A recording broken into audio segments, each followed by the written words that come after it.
ابتدا ہے اس ذات وحدہ لا شریک لہ کے نام سے جو ہر عیب سے پاک ہے۔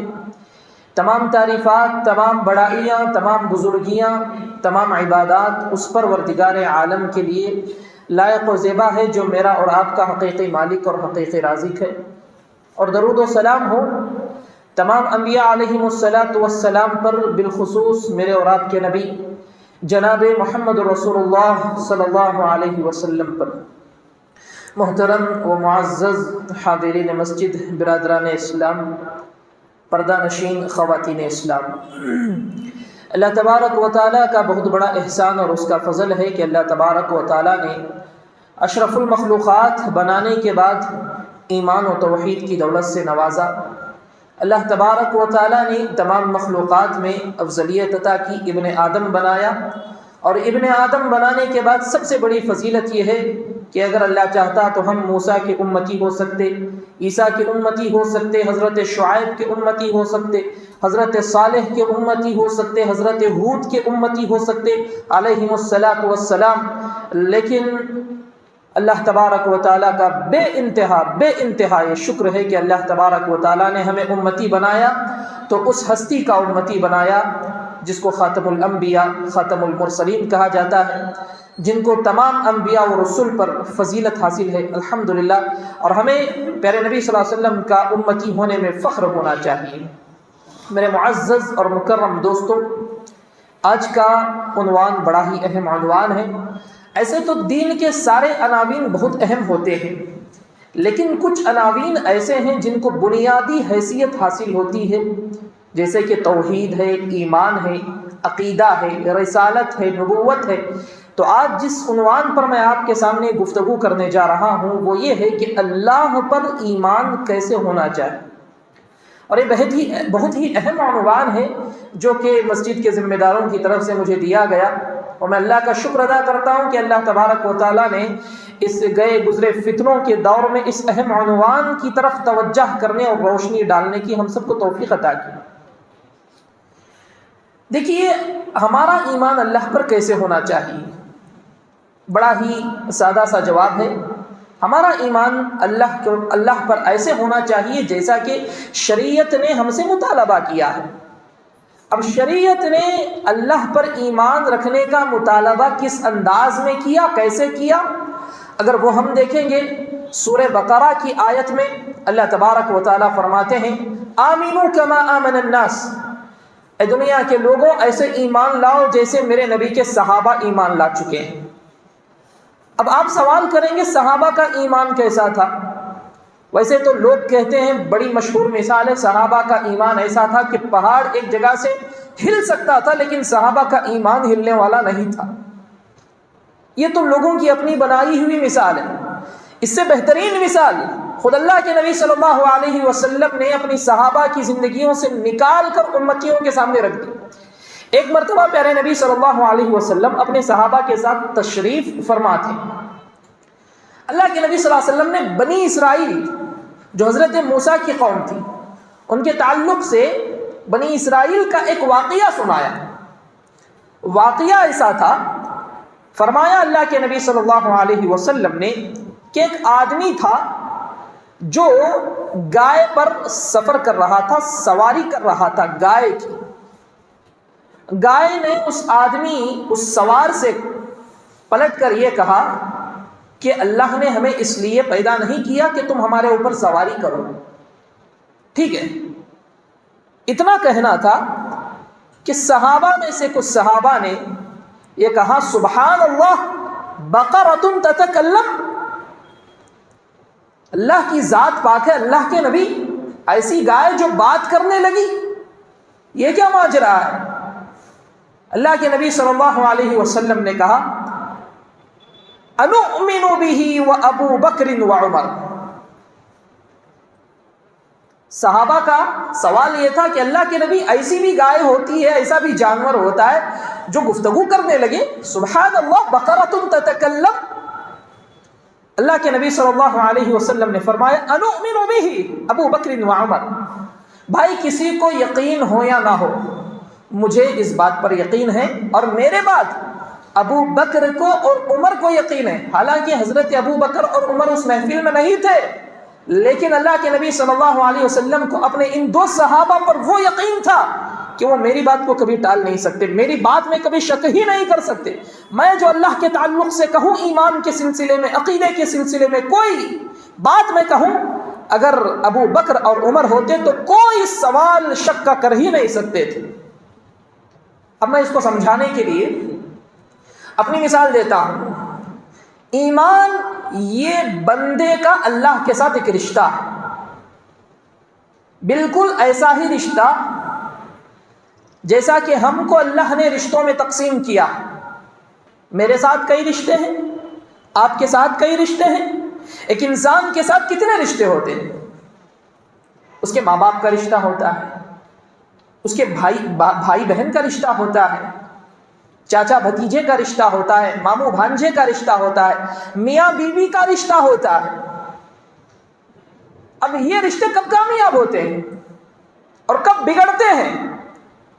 یہ رشتے اس وقت کامیاب ہوتے ہیں جب کہ ان رشتوں میں کوئی شک و شبہ باقی نہ رہے، کوئی ڈاؤٹ نہ رہے، بھروسہ ہو ان رشتوں پر، تب جا کے رشتہ کامیاب ہوتا ہے۔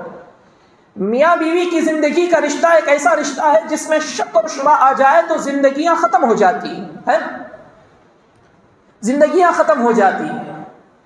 جس طرح انسانوں کے رشتے شک اور شبہ سے ختم ہوتے ہیں، بالکل ایک بندے کا رشتہ اپنے رب کے ساتھ ایمان کا شک اور شبہ کے ساتھ ختم ہو جاتا ہے۔ آپ کو اپنے ایمان کے سلسلے میں ڈاؤٹ پیدا ہو گیا، وہ ڈاؤٹ بڑھتے بڑھتے آپ کے ایمان کو اندر سے کھا جائے گا، آپ کو معلوم ہی نہیں ہوگا۔ میں سمجھاؤں گا کیسے۔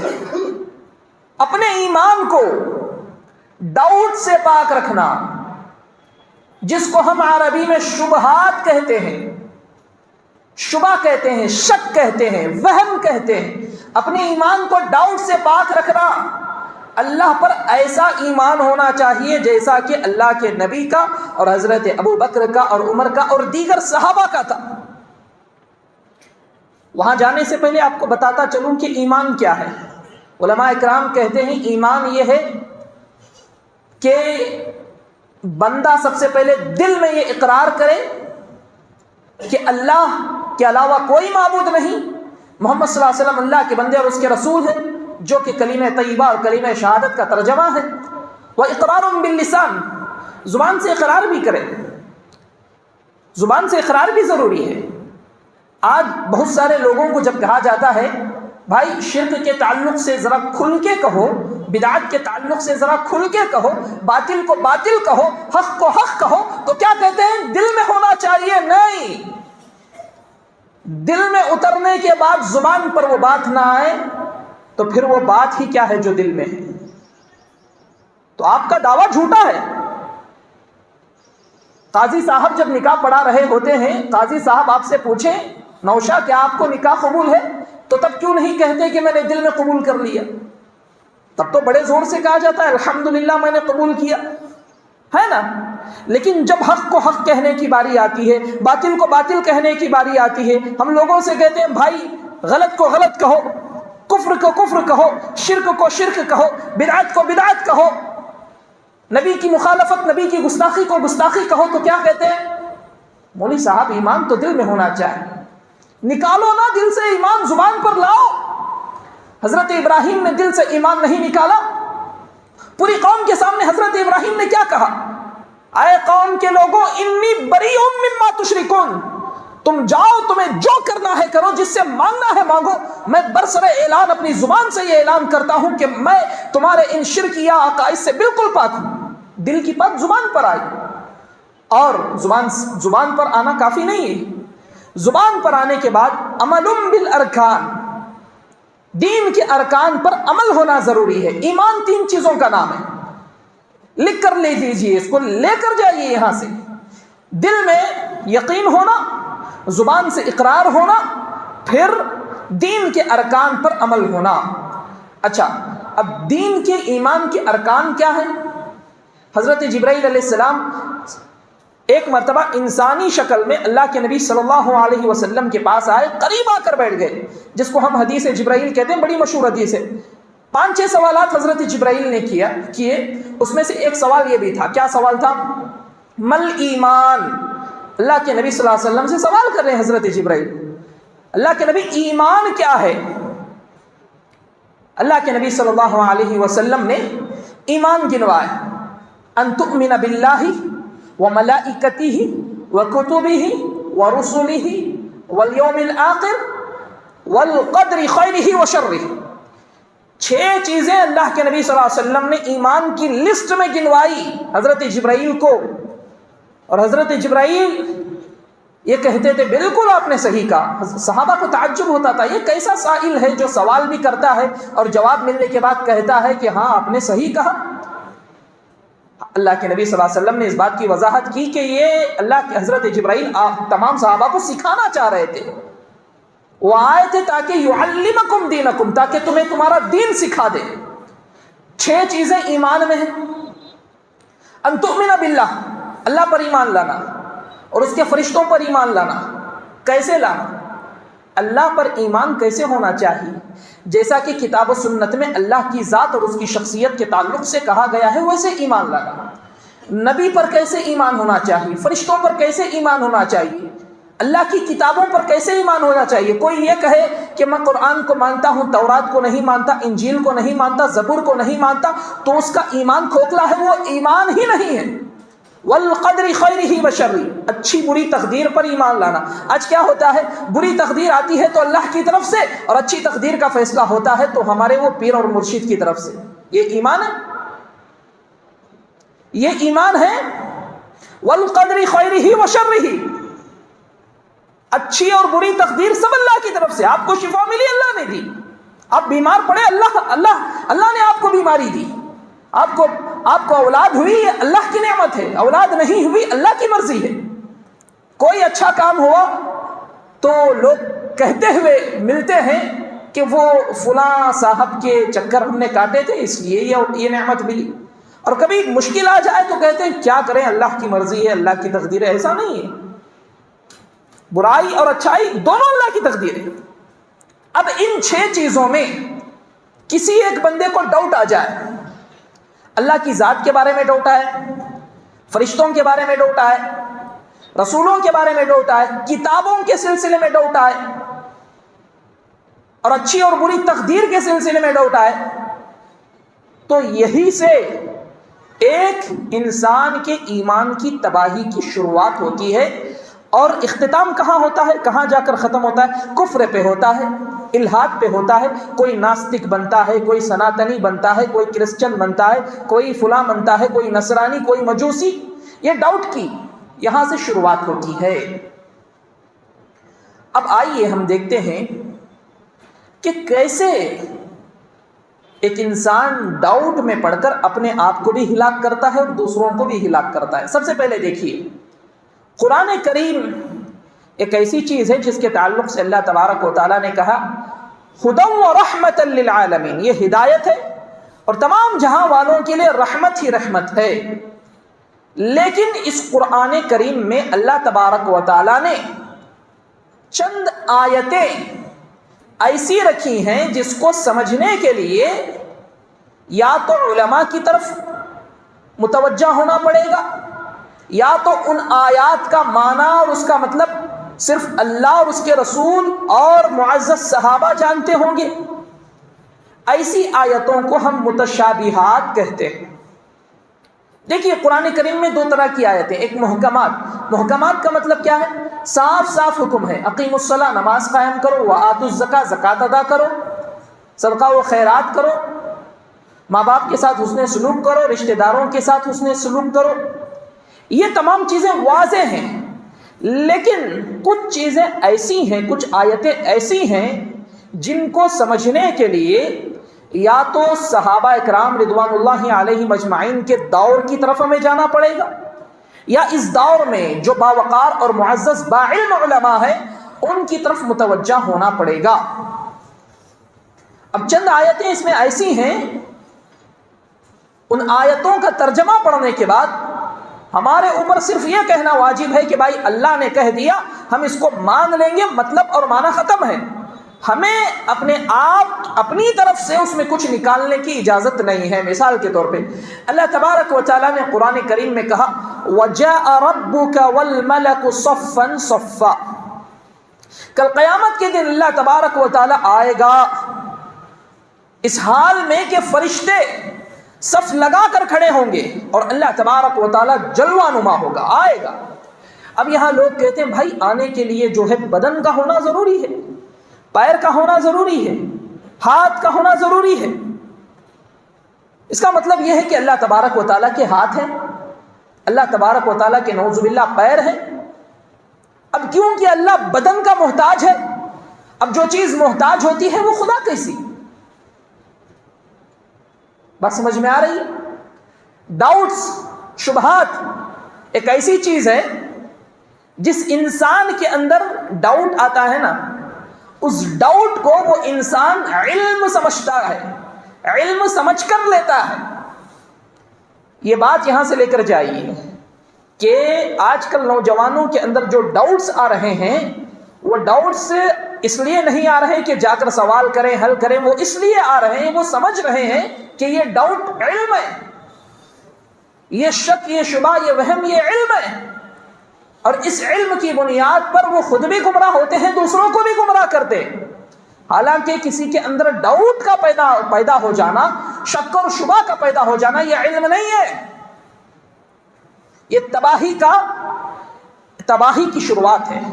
اللہ تبارک و تعالیٰ نے قرآن کریم میں اپنے چہرے کا ذکر کیا وجہ ربک ویبقى وجہ ربک ذو الجلال والاکرام. آپ کے رب کا چہرہ باقی رہ جائے گا، آپ کے رب کی شخصیت باقی رہ جائے گی. اللہ تبارک و تعالیٰ نے قرآن کریم میں اپنے ہاتھ کا ذکر کیا ہے. جہاں پر صلح حدیبیہ کا موقع حضرت عثمان کی شہادت کی فیک خبر ملی، جھوٹی خبر ملی، تمام صحابہ بیعت رضوان کے تعلق سے جب انہوں نے بیعت کی تو اللہ نے کیا فرمایا؟ ید اللہ فوق ایدیہم، اللہ کا ہاتھ ان کے ہاتھوں پر ہے. اب چند لوگ یہاں سے یہ نقطہ نکالتے ہیں بھئی اللہ کا ہاتھ ہے، نعوذ باللہ، اللہ کو بھی ہاتھ کی ضرورت ہے. اب دیکھیے ایسی آیتیں، ان آیتوں کو لے کر آپ کے ایمان پر ڈاکہ ڈالا جاتا ہے، آپ کے ایمان کو خراب کیا جاتا ہے. اب ہمیں یہاں کیا کرنا چاہیے؟ بھائی اللہ نے اپنے ہاتھ کا ذکر کیا، اپنے ہاتھ کو ثابت کیا، ٹھیک ہے، وہ ہے کیسے ہے ہمیں معلوم نہیں. اللہ کا چہرہ ہے لیکن وہ کیسے ہے ہمیں معلوم نہیں ہے. نہیں اللہ آئے گا، کیسے آئے گا ہمیں معلوم نہیں. اللہ نے کہا وجاء ربک، اللہ کل قیامت کے دن فرشتوں کے سامنے آئے گا. وہ کیسے آئے گا وہ صرف اللہ ہی کے علم میں ہے. ہمیں اس کے تعلق سے یہ جانچ پڑتال کرنے کی ضرورت ہے ہی نہیں. بات سمجھ میں آئی؟ اب یہاں پر دیکھیے میں ایک بہت گہری بات کہنے جا رہا ہوں. اپنے ایمان کو بچائیے میرے بھائیوں، اس لیے کہ آج یہ سوشل میڈیا کا دور ہے، یوٹیوب کا دور ہے. ہر قرآن کی آیت پڑھنے والا وہ آپ کو حق بتا نہیں رہا ہوتا ہے. ہر حدیث پڑھنے والا آپ کو حق بتا نہیں رہا ہوتا ہے. وہ کیسے؟ دیکھیے عیسائیوں کا ایک مسئلہ ہے ٹرینٹی کا، یعنی وہ ثالث و ثلاثہ، عقیدہ تثلیث، تین خداؤں کا تصور عیسائیوں کے یہاں موجود ہے کہ نہیں؟ نوجوان جانتے ہیں حضرت جبرائیل، حضرت مریم، حضرت عیسیٰ، ان کو وہ خدا مانتے ہیں، تین خدا.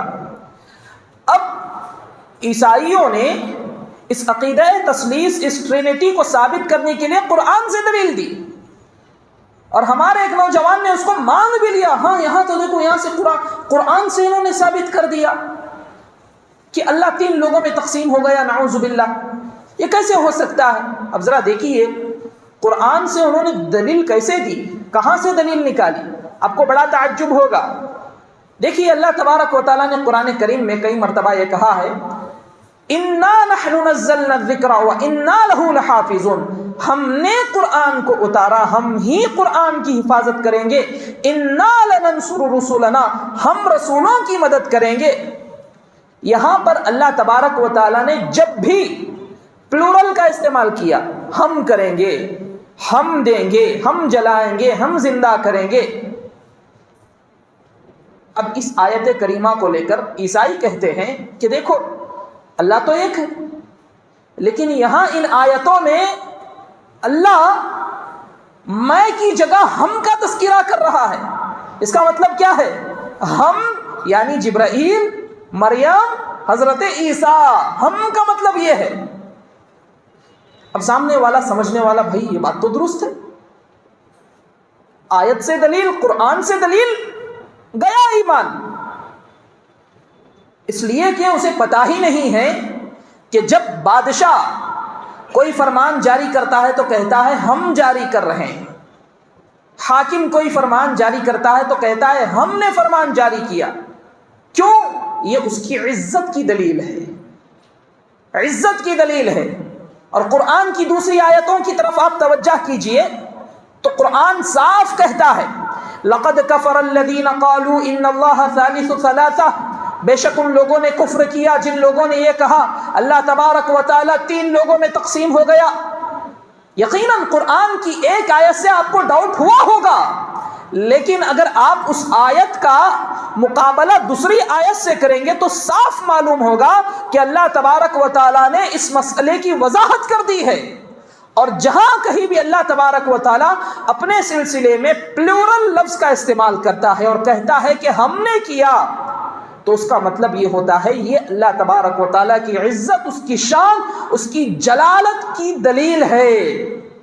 اب دیکھیے اس ایک آیت کریمہ سے میں آپ کو بتاؤں تو ایک انسان کے ایمان میں کتنا ڈاؤٹ ڈالا جا سکتا ہے، کیسے تباہ و برباد کیا جا سکتا ہے۔ تو میرے بھائیوں، ہر دلیل دینے والا، ہر قرآن کی آیت پڑھنے والا وہ آپ کو صحیح راستہ نہیں دکھا رہا ہوتا ہے، اس بات کو آپ ذہن میں رکھ لیں۔ اچھا، یہ میں نے قرآن سے دلیل دی، اب چلتے ہیں ہمارے معاملات۔ اللہ کے نبی صلی اللہ علیہ وسلم نے فرمایا اپنے ایمان کو شک اور شبہ سے بچاؤ، مشتبہات سے بچاؤ۔ کیسے؟ اللہ کے نبی نے فرمایا ان الحلال بین و ان الحرام بین، کہ حلال واضح ہے، حرام واضح ہے، وبینہما اشیاء مشتبہات، اور ان حلال اور حرام کے درمیان کچھ ایسی چیزیں ہیں جن کے تعلق سے تمہیں یہ علم نہیں ہے کہ یہ حرام ہے یہ حلال ہے، آپ کو معلوم نہیں ہے، یعنی آپ کو شک ہے۔ تو اللہ کے نبی صلی اللہ علیہ وسلم نے فرمایا ایسی مشتبہات سے بچو، اور جو انسان ایسی ڈاؤٹ فل چیزوں سے اپنے آپ کو بچا لے اس نے اپنے دین اور ایمان کو بچا لیا۔ کیسے؟ کیسے؟ مثال کے طور پہ دیکھیے، کوئی ایک حرام چیز ہے، کوئی ایک چیز ہے، اسے میں استعمال کرنا چاہتا ہوں، اب مجھے شک ہے، مجھے ڈاؤٹ ہے کہ یہ چیز حلال ہے یا حرام ہے۔ شک آیا تو ختم کر دو، اس کے استعمال کو ختم کر دو۔ اب آپ سوال کریں گے اگر وہ حلال ہوگی تو اس کا جواب یہ ہے کہ دیکھو دنیا کی ہر حلال چیز کو کھانا ضروری نہیں ہے۔ گائے حلال ہے، واجب ہے، بکرا حلال ہے، واجب ہے۔ واجب اور حلال میں فرق ہے نا، نماز واجب ہے، چھوڑ نہیں سکتے، چھوڑیں گے وعید ہے نا۔ حلال اگر کوئی چھوڑا تو اس پر وعید ہے، کہیں اللہ کے نبی نے ایسا کہا ہو کہ کوئی حلال کا استعمال، ہر حلال واجب ہے کھانا، اگر کوئی نہیں کھائے گا تو اس پر کوڑے لگائے جائیں گے، ایسا کہیے؟ ہرگز نہیں۔ ہر حلال کو کھانا ضروری نہیں ہے، لیکن ہر حرام سے بچنا ضروری ہے۔ اس بات کو بہت ہی گہرائی سے سمجھنے کی ضرورت ہے۔ بھائی میرے سامنے ایک چیز ہے، اب میں اسے استعمال کرنا چاہتا ہوں، ٹھیک ہے نہیں؟ اب مجھے شک ہے کہ یہ چیز حلال ہے یا حرام ہے، اب مجھے شک ہوا، میں نے چھوڑ دی۔ کیوں چھوڑی؟ اس لیے کہ اگر یہ چیز حلال ہوتی تو اس کا استعمال کرنا میرے اوپر واجب نہیں تھا، اگر یہ حرام ہوتی میں استعمال کر لیتا تو حرام سے بچنا واجب تھا۔ بات سمجھ میں آ گئی نا؟ کوئی تجارت کے سلسلے میں اب مجھے یہ کپڑا معلوم نہیں ہے کہ یہ ریشم کا ہے یا پولیسٹر کا ہے، یہ کاٹن کا ہے، ایسا ڈاؤٹ بھی دکھ رہا ہے کہ ہاں اس میں ریشم موجود ہے. کیوں؟ ریشم مرد کے لیے پہننا حرام ہے. اب مجھے اس گھڑی کے اندر شک ہے کہ اس میں سونا موجود ہوگا، اس لیے کہ سونا مرد کے لیے حرام ہے. اب مجھے شک ہو گیا اس کپڑے کے اندر ریشم ہے، اس گھڑی کے اندر سونا ہے. اب اس لیے کہ سونا اور ریشم یہ دونوں مرد کے لیے حرام ہے، اور مجھے شک ہے، پورا یقین نہیں ہے، پورا یقین نہیں ہے کہ یہ بالکل حرام ہے، یہ بھی مجھے یقین نہیں ہے، اور یہ بھی پورا یقین نہیں ہے کہ یہ بالکل حلال ہے. اب میں کیا کروں گا؟ اللہ کے نبی صلی اللہ علیہ وسلم کی حدیث پر عمل کروں گا. پیارے نبی صلی اللہ علیہ وسلم نے فرمایا بچ جاؤ، چھوڑ دو، اس چیز کا استعمال کرنا تمہارے اوپر واجب نہیں ہے. کیوں؟ حلال ہوتی تو ویسے بھی واجب نہیں تھا استعمال کرنا، لیکن اگر حرام ہوتی، اگر اس میں ریشم پایا جاتا، اگر اس گھڑی میں سونا پایا جاتا اور تم استعمال کر لیتے تو وہ حرام تھا، اور حرام کے تعلق سے اللہ کل قیامت کے دن پوچھے گا. تو ایسے شبہات سے، ایسے ڈاؤٹ سے اپنے ایمان کو بچانا میرے بھائیوں ضروری ہے. کیوں؟ دیکھو شیطان جو ہے دو راستوں سے حملہ کرتا ہے انسان پر، ایک خواہشات کے راستے سے اور ایک شبہات کے راستے سے، ڈاؤٹ کے راستے سے. بات سمجھ میں آ گئی؟ خواہشات کا راستہ کیسے؟ مثال کے طور پہ انسان کی خواہش ہوتی ہے، ہر خواہش کا ایک اسلامی حل ہے. نوجوان ہے تو نکاح ہے حل، بھائی ہر حل اسلام میں دیا گیا ہے. لیکن کبھی کبھار انسان جو ہے حرام چیزوں میں ملوث ہوتا ہے، ٹھیک ہے، لیکن ان خواہشات کے فتنے سے زیادہ یہ ڈاؤٹ کا فتنہ جو ہے یہ سب سے خطرناک ہے. وہ کیسے میں سمجھاتا ہوں. دیکھو ایک انسان جب شراب پیتا ہے یا کوئی زنا کرتا ہے یا کچھ کرتا ہے تو اسے وہ نیکی سمجھ کر نہیں کرتا، وہ اسے گناہ سمجھ کر کرتا ہے، اور اسے افسوس بھی ہوتا ہے، ارے میں نے گناہ کر لیا، کبیرہ گناہ کر لیا. اور یہ خواہشات کا راستہ ایسا ہوتا ہے کہ امید ہوتی ہے کہ اب تب انسان جا کے توبہ کر لے گا. لیکن یہ شبہات کا راستہ بڑا ڈینجر راستہ ہے. کیوں؟ جو انسان ڈاؤٹ کے راستے میں چل رہا ہوتا ہے نا، اس ڈاؤٹ کے راستے کو ہدایت کا راستہ سمجھ کر اس پہ چل رہا ہوتا ہے. یہ بڑا معاملہ ہے. اور سفیان ثوری رحمۃ اللہ علیہ کہتے ہیں شیطان کو خواہشات سے زیادہ شبہات پسند ہیں، معصیت سے زیادہ شیطان کو بدعات پسند ہے. اس لیے کہ ایک انسان بدعت پر جب عمل کرتا ہے تو اسے سمجھ میں نہیں آتا اس بدعت پر وہ کیا سمجھ کر عمل کرتا ہے. یہ ہدایت کا راستہ ہے. بھائی کتنے لوگ ہیں اس مہینے میں، اللہ اکبر، کتنے بدعات و خرافات کر رہے ہیں. یہ بدعات اور خرافات ان کے ناجائز خواہشات سے زیادہ خطرناک ہے. اس لیے کہ اگر وہ ناجائز خواہشات پر عمل کر رہے ہیں تو آج یا کل توبہ کر لیں گے، لیکن بدعات پر عمل کرنے والا اس کی اکثر یہ گارنٹی نہیں ہوتی ہے کہ وہ توبہ کرے گا. کیوں؟ اس لیے کہ وہ اسے ہدایت سمجھ کر عمل کرتا ہے، ہدایت سمجھ کر لیتا ہے. بس سمجھ میں آ گئی؟ تو شیطان ان دو راستوں سے اٹیک کرتا ہے. اب میں آپ کے سامنے بہت ہی اہم چیزیں رکھنے جا رہا ہوں کہ یہ شبہات، یہ ڈاؤٹ آتے کہاں سے ہیں، اور وہ بتانے سے پہلے قرآن کریم کی کچھ مثالیں میں آپ کے سامنے بیان کرتا ہوں کہ کیسے. اب ایک چیز بڑے توجہ سے سننا کہ یہ جو ڈاؤٹ ہوتے ہیں نا، یہ ڈاؤٹ اکثر گنہگاروں میں نہیں پائے جاتے. جو مسجد سے دور ہوتا ہے، ٹھیک ہے، جو گناہ کے کاموں میں مصروف ہے، مشغول ہے، ایسے انسان پر شیطان ڈاؤٹ کے راستے سے حملہ نہیں کرتا. کیسے انسانوں پر کرتا ہے معلوم ہے؟ جو صف اول کا نمازی ہو، جو پہلی صف میں کھڑا ہوتا ہے، جو سنت پر عمل کرنے کی کوشش کرتا ہے، شیطان ایسے انسانوں پر ڈاؤٹ کے راستے سے حملہ کرتا ہے. کیوں؟ ایک نمازی کے سامنے آپ جا کر زنا کا نام لیں، شراب کا نام لیں، چوری کا نام لیں، سود کا نام لیں، کہے گا نعوذ باللہ سود، نعوذ باللہ شراب. اب یہ گناہوں کے راستے سے تو بچا ہوا ہے، لیکن اب شیطان ان کو ڈاؤٹ کے راستے میں مبتلا کر دیتا ہے. اب جب ایک نیک انسان کے اندر ڈاؤٹ آتا ہے تو وہ ڈاؤٹ اپنے دل میں نہیں رکھتا، وہ لوگوں کے سامنے بیان بھی کرتا ہے. بھئی فلاں صحابی کا ایسا مسئلہ کیوں تھا، اللہ کے نبی نے یہ حدیث ایسے کیوں بیان کی، ٹھیک ہے. اور بعض لوگ تو ایسے ہیں مسلمانوں میں، یہ سوال یہاں تک کرتے ہیں جب قرآن پڑھ رہے ہوتے ہیں یہاں زبر ہی کیوں آیا ہے، زیر بھی آ سکتا تھا. اب وہ گرامر پڑھا ہوگا تو اسے پتہ چلے گا، ٹھیک ہے نا. تو ایسے کچھ لوگ بھی ہیں. اب جب ان لوگوں کے اندر ڈاؤٹ آتا ہے تو وہ اپنے پاس نہیں رکھتے، چند لوگوں میں شیئر کرتے ہیں، بانٹتے ہیں.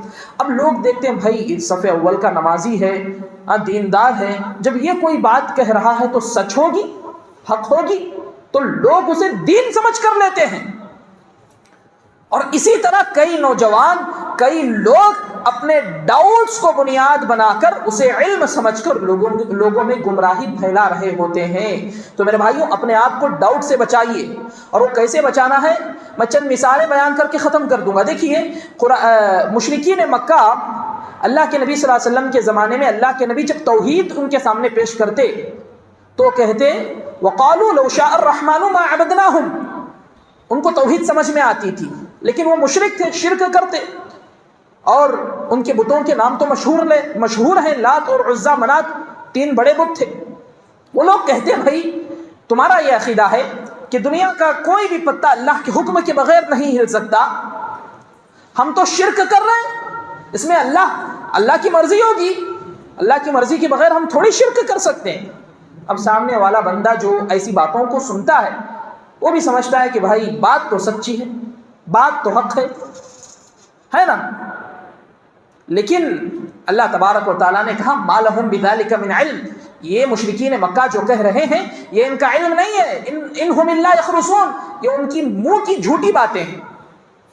اب یہاں آپ کو بھی ڈاؤٹ پیدا ہو گیا ہے، بھائی بات تو سچ ہے کہ اگر کوئی بندہ شرک کر رہا ہے تو یہ بھی اللہ کی مرضی ہے، کوئی توحید پر عمل کر رہا ہے یہ بھی اللہ کی مرضی ہے. اب یہاں کریں تو کیا کریں؟ کوئی شرک سے روکے تو کوئی یہ جواب دے تو ہم کیا کر سکتے؟ اس لیے کہ تو اس نے تو یہ کہہ دیا کہ بھائی یہ اللہ کی مرضی کے بغیر میں شرک کر نہیں سکتا. تو اس زاویے میں آپ 2 باتیں یاد رکھ لیں. پہلی بات تو یہ ہے کہ اللہ تبارک و تعالیٰ نے برائی کو بھی پیدا کیا، بھلائی کو بھی پیدا کیا ہے، لیکن اللہ تبارک و تعالیٰ کی مرضی ہر ہمیشہ بھلائی میں ہوتی ہے. انسان کے سامنے 2 راستے ہیں، ایک راستہ جہنم کا، ایک راستہ جنت کا.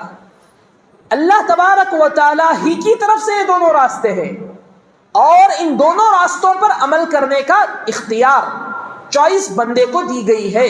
لیکن اللہ کی مرضی، اللہ کی رضامندی، اللہ کی خوشنودی کس میں ہے؟ کون سے راستے میں ہے؟ جنت کے راستے کی طرف. اب آپ سوال کریں گے جہنم کے راستے کی طرف کیا ہے؟ جہنم کے راستے کی طرف اللہ کی خوشنودی نہیں، رضامندی نہیں، اللہ کی اجازت ہے. مثال کے طور پہ ایک بچہ ہوتا ہے، ایک باپ ہوتا ہے. بچہ جب بہت ضد کرتا ہے، کوئی نہ کرنے کی ضد کرتا ہے تو باپ کیا کہتا ہے؟ تو کر میں دیکھ لوں گا. جب تجھے ٹھوکر لگے گی تب تجھے نصیحت ملے گی. حالانکہ باپ وہاں خوشی سے نہیں بول رہا ہوتا ہے، باپ وہاں سبق پڑھانے کے لیے بول رہا ہوتا ہے. تو کر، تجھے پتا چلے گا. تو اللہ نے راستہ تو رکھا ہے لیکن اللہ نے روکا ہے، کئی مرتبہ روکا ہے. اور اس روکنے کے لیے اللہ تبارک و تعالیٰ نے آدم علیہ السلام سے اللہ کے نبی تک کئی لاکھوں انبیاء اور رسولوں کو اللہ نے بھیج دیا. کیوں؟ صرف یہ سمجھانے کے لیے کہ میرے بندے اس راستے کی طرف مت جا. اتنا سمجھانے کے بعد بھی اگر تو اس راستے کی طرف جا رہا ہے تو میری مرضی نہیں ہے، میری اجازت ہے، تو جا، تو تیرے عمل کا بھگتان کرنے والا ہے. تو بات سمجھ میں آ گئی؟ تو برائی میں اللہ کی مرضی نہیں ہوتی، اللہ کی اجازت ہوتی ہے. اتنا روکنے کے بعد بھی تو نہیں رک رہا، جا، تجھے معلوم ہوگا. بات سمجھ میں آ گئی؟ تو اس طرح کے سوالات ہیں. یہ ایک بالکل جو ہے ایک طویل چیپٹر ہے جس کو مجھے بس 4 ہی منٹ میں ختم کرنا ہے، یہ بتا کر کے یہ شبہات کہاں سے آتے ہیں، یہ ڈاؤٹ کہاں سے آتے ہیں.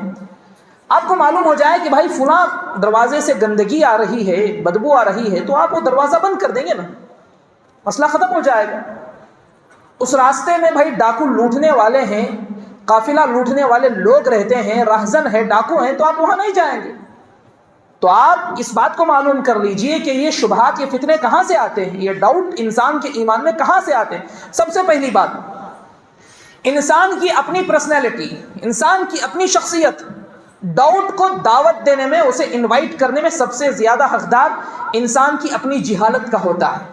ٹھیک ہے، انسان کے پاس کچھ ہوتا نہیں ہے علم، تو وہ خدا کے تصور کو، خدا کی شخصیت کو اپنے دماغ سے سوچنے لگتا ہے، اسی کا نتیجہ یہ ہوتا ہے کہ وہ کہتا ہے بھائی کائنات کے ہر ذرے ذرے میں اللہ موجود ہے، ٹھیک ہے۔ اور یہی عقیدہ، یہی ایمان ہمارے سناتنی بھائیوں کا ہے، ہر کنکر میں شنکر، ہمارے سناتنی بھائیوں کا بھی یہی عقیدہ ہے۔ وہ کہتے ہیں کہ بھائی ہر جو ہے دنیا کے ذرے ذرے میں اللہ ہے، اور یہی عقیدہ اللہ کی قسم کھا کے کہتا ہوں ہمارے مسلمانوں کا ہے، مسلمانوں کا عقیدہ ہے بھائی وحدت الوجود کا عقیدہ جس کو کہا جاتا ہے۔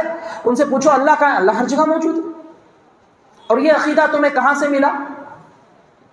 سناتنی بھائیوں سے۔ اور ان کو کہاں سے ملا؟ جہالت سے۔ اللہ تبارک و تعالیٰ کا علم ہر جگہ موجود ہے۔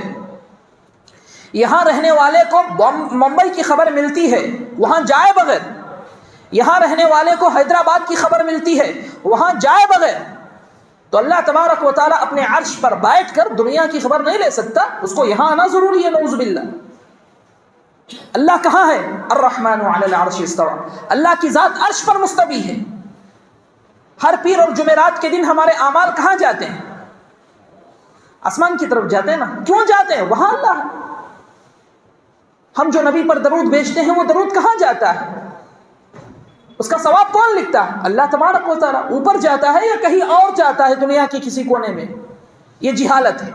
انسان کا بہت زیادہ جاہل ہونا یہ بھی ڈاؤٹ کو دعوت دیتا ہے۔ اور دوسرا، بہت زیادہ تحقیق کرنا۔ لوگوں کے اندر ریسرچ کا مادہ ہوتا ہے، چند ہمارے نوجوانوں کے اندر اچھی عادت ہے، آپ ریسرچ کیجئے، اسلام پر، ایمان پر ریسرچ کیجئے، لیکن کچھ اصول ہیں، کچھ شرائط ہیں، ان شرائط کو لے کر تحقیق کرو، اس کو بنیاد بنا کے تحقیق کرو۔ کچھ علم نہیں ہے، آپ چلے گئے ریسرچ کرنے کے لیے، تحقیق کرنے کے لیے، اور یہ ایک ایسی منزل پر جا کر پہنچتے ہیں، ایسے ایسے سوالات کرتے ہیں، نعوذ باللہ من ذالک۔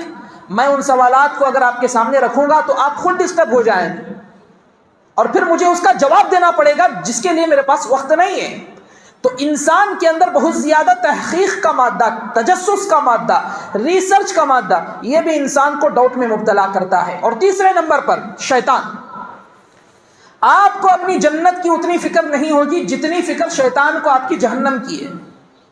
بات سمجھ میں آ گئی؟ آپ ہو سکتا ہے اپنی جنت کے سلسلے میں غافل ہو جائیں، لیکن آپ کے جہنم کے سلسلے میں شیطان ایک منٹ بھی غافل نہیں ہوگا، نہیں، ایک سیکنڈ بھی غافل نہیں ہوگا، ہر ہمیشہ وہ تحقیق میں رہے گا۔ بات سمجھ میں آ گئی؟ تو شیطان کا بھی بڑا ہاتھ ہے۔ اور اس کے بعد یہ جتنے مذاہب ہیں، جتنے ادیان باطلہ ہیں، ان کا بھی بہت بڑا ہاتھ ہے۔ اس کی مثال، جب اللہ کے نبی مکہ سے مدینہ ہجرت کر کے گئے، 12 یہودیوں کے علماء مل بیٹھ کر انہوں نے یہ مشورہ کیا کہ بھائی اب مسلمانوں کو دین سے کیسے روکا جائے؟ تو انہوں نے فیصلہ کیا کہ ہم ایک ناٹک کریں گے، ایسا ناٹک کریں گے جس کی وجہ سے مسلمان شک میں پڑ جائیں گے اپنے ایمان کو لے کر، اپنے اسلام کو لے کر۔ کیا ناٹک کریں گے؟ ہم کل صبح نبی صلی اللہ علیہ وسلم کے پاس جائیں گے اور کہیں گے اے محمد ہم تم پر ایمان لاتے ہیں، تمہارے رب پر ایمان لاتے ہیں، اور شام ہونے تک ہم پھر سے یہودی اور کافر بن جائیں گے۔ اور ایسا ہوا بھی۔ وہ دوسرے دن اللہ کے نبی صلی اللہ علیہ وسلم کے سامنے حاضر ہوئے اور اسلام قبول کیا، اور پھر شام ہوتے ہی وہ لوگ کافر ہو گئے۔ اب مسلمان پورے ڈاؤٹ میں مبتلا ہو گئے، بھائی یہ تو یہودیوں کے علماء تھے، یہ صبح مسلمان ہوئے شام کافر ہو گئے، کیا مطلب ہے؟ کیا اس کی توضیح ہے؟